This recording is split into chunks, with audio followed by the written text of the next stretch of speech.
Eneo la Tabaka linajulikana sana kwa uchimbaji wa mawe ya kuchonga vinyago. Eneo hili limekuwa likitokeza na likiwa na msingi wa uchimbaji wa vinyago, hivyo wenyeji wa eneo hilo wamekuwa wakiweka uti wao kama uti wao wa mgongo, wakiamsha kinywa chakula cha kila wakati katika uchongaji wa mawe hayo. Jaribu sana kwa hii sculpture. Hivyo ni kutiachilia ndio utengeneza hiyo itakusaidia tu kwa maisha yetu yenye tunang'ang'ana nayo kwa hii maisha.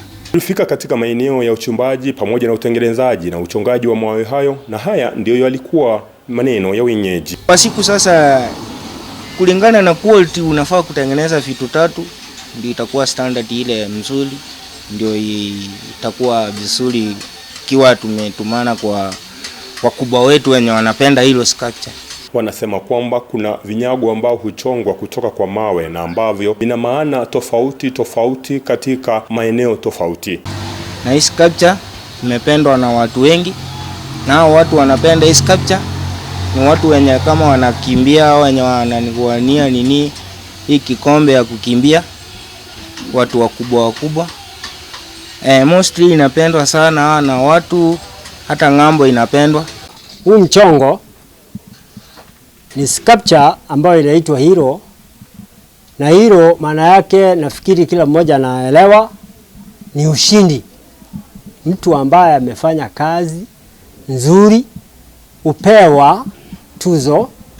Hii ni njia moja wapo, ukiangalia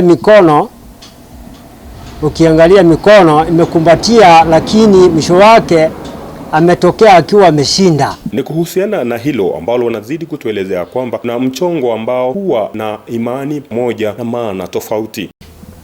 Kupitia kwa muonekano huu, watu hupewa kama zawadi kwa sababu ya kazi ambazo ama kwa kazi ambao ni nzuri wameifanya.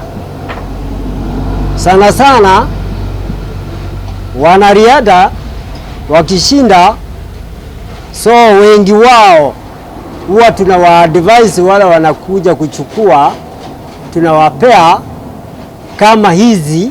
Maana yake ni kitu ambacho mtu amefanya bidii na mwishowe ameonekana kuwa mshindi. Mchongo kama huu ulikuwa na maana kwamba wale ambao wamejishindia dhahabu ama wamejishindia kitu chochote cha muhimu maishani huwa wanapewa. Kiangalia mikono imekumbatia, lakini mwisho wake ametokea akiwa ameshinda.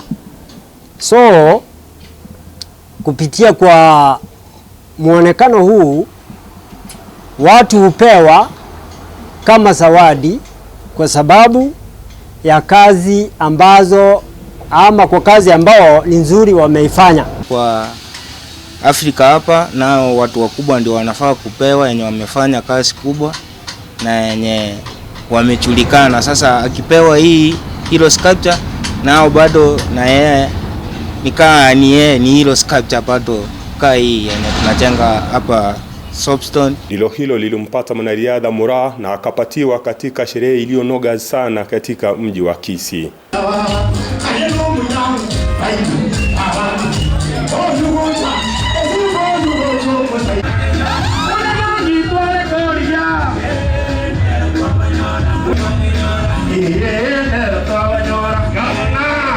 Ni urithi pamoja na utajiri wa watu wa Tabaka na ambao unaheshimiwa kote ulimwenguni. Nikiripotia Africa Finest TV kutoka Tabaka, kaunti ya Kisii, jina langu ni Gilbert Kobi.